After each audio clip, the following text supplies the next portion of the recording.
Okay, now I am sharing a little bit of features and analytics about Shopee software. First, we have seller dashboard. When we go to the dashboard, we can see the manage product listings. And here, seller allows to upload, edit, and manage product listings, including image, description, pricing, and stock labels. And we can see also the store overview. Here we can see the overview of sales performance, orders, inventory status, and customer interaction in one central location.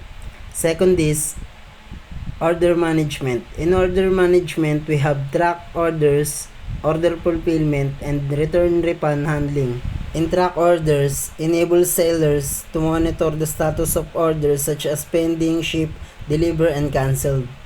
In order fulfillment, here the seller manage packaging and shipment processes, ensuring timely deliver to customer.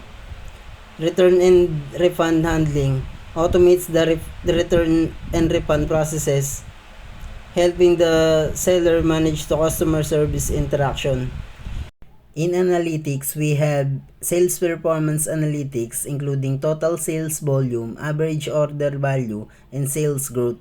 In total sales volume, a report showing the total revenue generated over the given period, daily, weekly, monthly.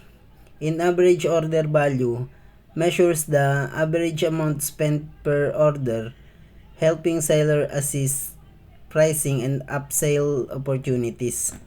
And lastly, sales growth tracks how sales performance is growing over time, often broken down by product, category, or region.